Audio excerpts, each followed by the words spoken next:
Hi friends, welcome to our channel. సోషాలజీలోని chapter wise bits అనేవి మనం ప్రాక్టీస్ చేసుకోవడం జరుగుతుంది. సో అందులో భాగంగా 2 చాప్టర్స్ ఆల్రెడీ కంప్లీట్ చేసాం. సో ఇది 3rd చాప్టర్. ఈ యొక్క కులం అనే టాపిక్లో నుండి సో నిన్న ఆల్రెడీ 31 క్వశ్చన్స్ అనేవి నిన్న ప్రాక్టీస్ చేసుకోవడం జరిగింది. సో ఈరోజు 32 క్వశ్చన్ నుండి ఈరోజు వీడియోలో ప్రాక్టీస్ చేసుకుందాం. సో కాబట్టి ఖచ్చితంగా వీడియోకి లైక్ చేసి ఖచ్చితంగా వీడియో ఎండ్ వరకు చూడండి. సో ఇవి మీకు రాబోయే గ్రూప్ 2 మరియు గ్రూప్ 3 ఎగ్జామ్స్కి చాలా యూజ్ అవుతాయి.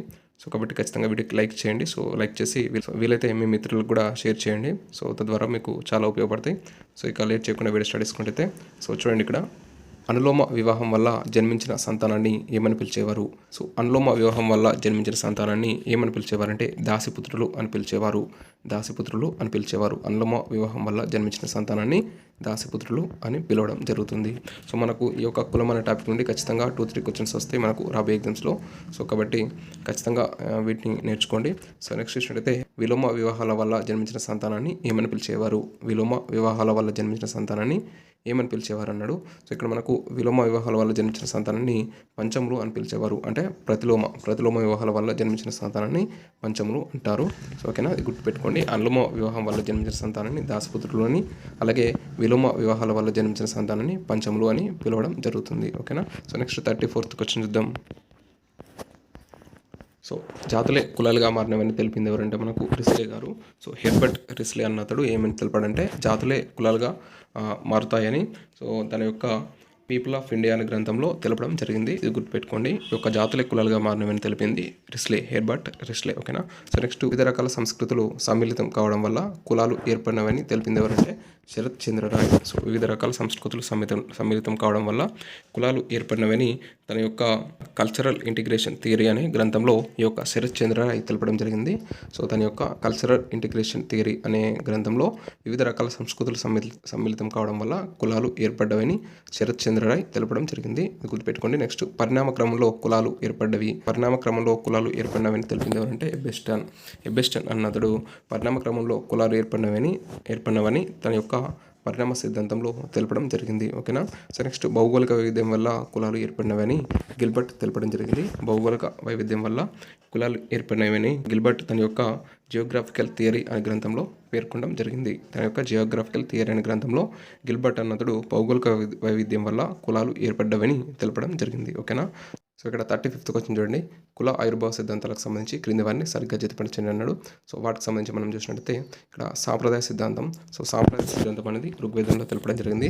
అలాగే జాతి సిద్ధాంతం. సో జాతి సిద్ధాంతం తెలిపింది ఎవరంటే హెర్బర్ట్ రిస్లే అన్నతడు తన యొక్క పీపుల్ ఆఫ్ ఇండియా అనే గ్రంథంలో ఈ యొక్క జాతి సిద్ధాంతం గురించి తెలపడం జరిగింది. నెక్స్ట్ బహుళకారక సిద్ధాంతం. సో ఈ బహుళకారక సిద్ధాంతం అనేది మనకు హట్టన్ అన్నతడు ఏం తెలపడం జరిగిందంటే కులం అనేది ఏ ఒక్క కారణం వల్ల ఏర్పడలేదు. సో ఈ యొక్క కులం ఏర్పడడానికి బహుళ కారకాలు ఉన్నాయి, అంటే పలు రకాల కారకాలు ఉన్నాయి అని చెప్పేసి ఈ యొక్క హట్టన్ అన్నతడు బహుళ కారక సిద్ధాంతంలో తెలపడం జరిగింది. ఓకేనా. నెక్స్ట్ రాజకీయ సిద్ధాంతం వచ్చేసి యూరోపియన్ సర్కిళ్ళు. ఓకేనా. సో ఇక్కడ మనకు ఆన్సర్ ఏమవుతుంది 1A 2B 3C 4D. So కాబట్టి ఆన్సర్ వచ్చేసి మనకు ఆప్షన్ ఏ అనేది ఈ క్వశ్చన్ నుంచి రైట్ ఆన్సర్ అవుతుంది, ఆప్షన్ ఏ. ఓకేనా. సో నెక్స్ట్ 36th క్వశ్చన్ చూద్దాం. 36th క్వశ్చన్ చూడండి. ఈ క్రింది వారిలో కుల వ్యవస్థలో వచ్చిన ప్రక్రియాత్మక మార్పుని గుర్తించండి అన్నాడు. కుల వ్యవస్థలో వచ్చిన ప్రక్రియాత్మక మార్పుని కనుక మనం చూసినట్టయితే ఇక్కడ సో మనకు తెలుసు వృత్తిపరమైన స్వేచ్ఛ అనేది లభించడం జరిగింది. సో మనకు ఇప్పుడు ఏ కులం వాళ్ళు ఆ కులం పని చేయాలని ఎప్పుడైతే లేదు. సో అప్పట్లో ఉండేది, కానీ ఇప్పుడైతే చేంజ్ అయిందని చెప్పొచ్చు. సో వృత్తిపరమైన స్వేచ్ఛ అనేది లభించింది కాబట్టి ఇక్కడ మనకు ఆప్షన్ ఏ అనేది సంబంధించి రైట్ ఆన్సర్ అవుతుంది, ఆప్షన్ ఏ. ఓకేనా. సో నెక్స్ట్ 37th క్వశ్చన్ చూడండి. కులాలు ఏ ఒక్క కారణం వల్లనో ఏర్పడలేదు, చాలా కారణాలు తోడ్పడినవని తెలిపింది ఎవరు? కులాలు ఏ ఒక్క కారణం వల్లనో ఏర్పడలేదు, చాలా కారణాలు తోడ్పడినవని తెలిపింది ఎవరంటే మనకు ఇంతమందిగా చెప్పిన మీకు హట్టన్ అతడు ఏం తెలపడం జరిగిందంటే కులాలు ఏ ఒక్క కారణం వల్లనో ఏర్పడలేదు, చాలా కారణాలు ఈ యొక్క పలు రకాల కారణాలు ఈ యొక్క కులం ఏర్పడడానికి తోడ్పడినవని తెలిపింది ఎవరంటే హట్టన్ అన్న అతడు తన యొక్క బహుళకారక సిద్ధాంతంలో తెలపడం జరిగింది. ఓకేనా. సో నెక్స్ట్ 38th క్వశ్చన్ చూడండి. ఇక్కడ చూసినట్టయితే social change in modern India అనే గ్రంథాన్ని రచించింది ఎవరు? Social change in modern India అనే గ్రంథాన్ని రచించింది ఎవరంటే మనకు ఎంఎన్ శ్రీనివాసరావు గారు తన యొక్క social change in modern India అనే గ్రంథాన్ని రచించడం జరిగింది. నెక్స్ట్ ఇండియన్ విలేజెస్ అనే గ్రంథాన్ని రచించింది ఎవరు? ఇక్కడ 39th క్వశ్చన్ చూసినట్టయితే ఇండియన్ విలేజెస్ అనే గ్రంథాన్ని రచిస్తుంది ఎవరంటే ఎంఎన్ శ్రీనివాసరావు గారు ఇండియన్ విలేజెస్ అనే గ్రంథాన్ని రచించడం జరిగింది. ఓకేనా. నెక్స్ట్ 40 క్వశ్చన్ చూద్దాం. ఇక్కడ చూడండి, సంస్కృతీకరణ, సామాజిక మార్పు, పాశ్చాత్యీకరణ మరియు ప్రాబల్య కులం అనే భావనలను మొదటిసారిగా తెలిపింది ఎవరు?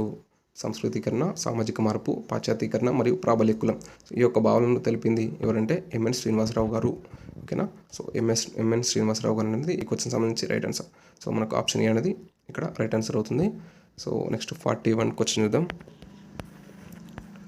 సో ఇక్కడ చూడండి, సంస్కృతీకరణ అనగా, సో సంస్కృతీకరణ అంటే ఏంటంటే ఉన్నత కులాలుగా భావించబడుతున్న వారిని అనుసరించడం, ఉన్నత కులాలుగా భావించబడుతున్న వారిని గుడ్డిగా అనుసరించడాన్ని మనకు సంస్కృతీకరణ అనడం జరుగుతుంది. ఇక్కడ మనకు అలాగే కులం యొక్క సాంప్రదాయ లక్షణాలను వదిలి నూతన లక్షణాలను అలవాటు చేసుకోవడాన్ని మనకు సంస్కృతీకరణగా భావించడం జరుగుతుంది. అంటే మనకు ఇక్కడ అంటే నిమ్న కులాలుగా ఉన్నవారు ఉన్నత కులాలుగా భావించబడుతున్న వారిని అనుసరించడం, అంటే గుడ్డిగా అనుసరించడాన్ని మనకు ఇక్కడ సంస్కృతికరణ అనేది జరుగుతుంది. అంటే వారిని గుడ్డిగా అనుకరిస్తున్నారంటే సో ఈ యొక్క వాళ్ళ సాంప్రదాయ లక్షణాలను వదిలి నూతన లక్షణాలను అలవాటు చేసుకోవడం అవుతుంది. కాబట్టి మనకి ఇక్కడ 192 అనేది రైట్ ఆన్సర్ అవుతుంది.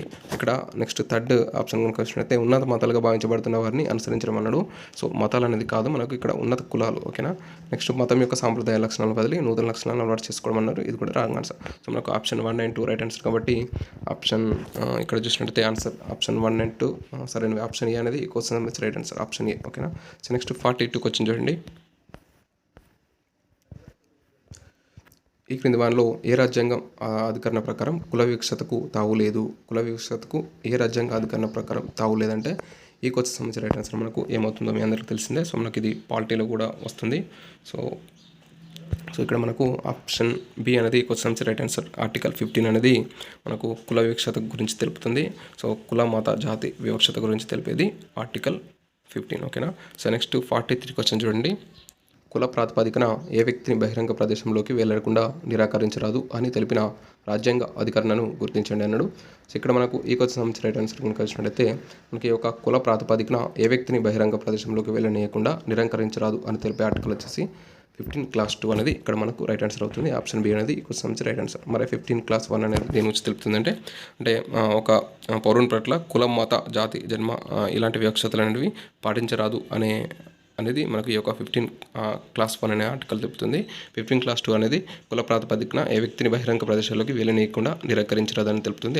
అలాగే 15 క్లాస్ 3 అనేది ఏం తెలుపుతుందంటే మనకు అంటే స్త్రీలకు కానీ బాలబాలికకు కానీ ఈ యొక్క కల్పించబడే ప్రత్యేక వస్తువులు అనేటివి వివక్షతగా భావించరాదని తెలిపేది మాత్రం ఈ యొక్క 15 క్లాస్ 3. అలాగే 15 క్లాస్ 4 ఏం చెప్తుంది? ఒక బలహీన వర్గాల వారికి కల్పించబడే ప్రత్యేక వస్తువులు అనేటివి వివక్షతగా పరిగణించరాదు అని తెలిపేది మనకు ఈ యొక్క 15 క్లాస్ 4. ఓకేనా. సో ఈ యొక్క 15 క్లాస్ 4 అనేది మనకు ఒకటవ రాజ్యాంగ సవరణ ద్వారా 1951లో చేర్చడం జరిగింది. ఈ యొక్క 15 క్లాస్ 4 అనేది 1951లో ఒకటవ రాజ్యాంగ సవరణ ద్వారా మనకు రాజ్యాంగంలో చేర్చడం జరిగింది. ఆర్టికల్ 15 క్లాస్ 4 ఏం తెలియజేస్తుందంటే మనకు బలహీన వర్గాల వారికి కల్పించబడే ప్రత్యేక వస్తువులను వివక్షతగా పరిగణించరాదు అని తెలుపుతుంది. మళ్ళీ ఒకసారి చూసినట్టయితే ఇక్కడ 15 క్లాస్ 1 అనేది ఏం తెలుపుతుంది? కుల, మత, జాతి ఈ యొక్క లింగ వివక్షతలు అనేవి చూపించరాదు అని తెలిపేది 15 క్లాస్ 1. 15 క్లాస్ 2 అనేది బహిరంగ ప్రదేశంలోకి వెళ్ళనీయకుండా నిరాకరించరాదు అనేది ఈ యొక్క 15 క్లాస్ 2. 15 క్లాస్ 3 అనేది ఏం తెలుపుతుందంటే స్త్రీలకు, బాలబాలికలకు కల్పించబడిన ప్రత్యేక వస్తువులు అనేవి వివక్షతగా పరిగణించరాదు అని తెలిపేది 15 క్లాస్ 3. 15 క్లాస్ 4 ఏం తెలుపుతుందంటే బలహీన వర్గాల వారికి కల్పించబడే ప్రత్యేక వస్తువులను వివక్షతగా పరిగణించరాదు అని తెలిపేది మాత్రం 15 క్లాస్ 4. ఇక్కడ మనకు 15 క్లాస్ 4 అనేది 1951లో ఒకటవ రాజ్యాంగ సవరణ ద్వారా రాజ్యాంగంలో చేర్చడం జరిగింది. ఓకేనా. సో ఇది మనకు ఈ క్వశ్చన్ సంబంధించి రైట్ ఆన్సర్ మనకు ఆప్షన్ బి అనేది రైట్ ఆన్సర్గా చెప్పుకోవచ్చు. ఓకేనా. నెక్స్ట్ 44 క్వశ్చన్ చూడండి. సో ఇక్కడ క్వశ్చన్ నెంబర్ రాంగ్ పడింది. సో 44 క్వశ్చన్ కనుక మనం చూసినట్లయితే caste and race in India అనే గ్రంథాన్ని రచించినది ఎవరు? Caste and race in India అనే గ్రంథాన్ని రచించినది ఎవరు అంటే జిఎస్ గరియే. సో జిఎస్ గరియే అన్నతడు ఈ యొక్క caste and race in India అనే గ్రంథాన్ని రచించడం జరిగింది. సో మనకి ఈ యొక్క గ్రంథాలు వారి యొక్క వ్యక్తులన్నిటివి మనకు చాలా ఇంపార్టెంట్. సో ఈ యొక్క కులం టాపిక్ నుండి మనకు ఖచ్చితంగా ఒక క్వశ్చన్ అనేది ఈ యొక్క గ్రంథాలు వ్యక్తుల నుండి వస్తుంది. కాబట్టి మనము ఈ బిట్స్ అన్ని అయిపోయినాక అంటే మనకు ఈ చాప్టర్ సంబంధించిన బిట్స్ అన్ని అయిపోయినాక ఈ యొక్క గ్రంథాలకు సంబంధించి మనం ఒక సపరేట్ వీడియో చేసుకుందాం. సో అందులో నుండి ఖచ్చితంగా కంపల్సరీగా ఒక క్వశ్చన్ ఉంటుంది కాబట్టి ఖచ్చితంగా ఆ వీడియో మిస్ అవ్వకుండా చూడండి. సో ఖచ్చితంగా ఈ 1-2 వీడియోస్ అయిపోతే ఈ కులం అనే టాపిక్ నుండి బిట్స్ అనేటివి అయిపోతాయి. సో ఆ తర్వాత గ్రంథాల గురించి ఖచ్చితంగా వీడియో చేస్తా. సో అది ఖచ్చితంగా చూడండి. సో ఇది నెక్స్ట్ 45 క్వశ్చన్ చూడండి. ఇక్కడ 45th క్వశ్చన్ కనుక వచ్చినట్టయితే అస్పృశ్యత నేరాల చట్టం ఎప్పటి నుండి అమలుకి వచ్చింది? అస్పృశ్యత నేరాల చట్టం అనేది ఎప్పటి నుండి అమలుకి రావడం జరిగిందంటే నవంబర్ 19, 1955 నుండి అమలుకి రావడం జరిగింది. అస్పృశ్యత నేరాల చట్టం అనేది 1955లో నవంబర్ 19 నుండి అమలుకి రావడం జరిగింది. ఈ యొక్క అస్పృశ్యత నిషేధ చట్టంను 1976లో పౌర హక్కుల పరిరక్షణ చట్టంగా మార్పు చేయడం జరిగింది. గుర్తుపెట్టుకోండి, అస్పృశ్యత నేరాల చట్టాన్ని 1955 నవంబర్ 19న చేయడం జరిగింది. సో ఇది పౌర హక్కుల పరిరక్షణ చట్టంగా 1976లో మార్పు చేయడం జరిగింది. ఓకేనా, ఇది గుర్తుపెట్టుకోండి. మనకు ఇవి ఒక కులానికి సంబంధించి మరికొన్ని బిట్స్. సో ఇంకా కొన్ని బిట్స్ ఉన్నాయి, అవి నెక్స్ట్ వీడియోలో చూద్దాం. సో ఖచ్చితంగా ఈ వీడియో మీకు యూజ్ అయిందని అనుకుంటున్నాను. ఖచ్చితంగా మీకు ఈ వీడియోని నచ్చినట్లయితే ఖచ్చితంగా లైక్ చేయండి, షేర్ చేయండి, అలాగే సబ్స్క్రైబ్ చేసుకోండి. Thanks for watching. Thank you.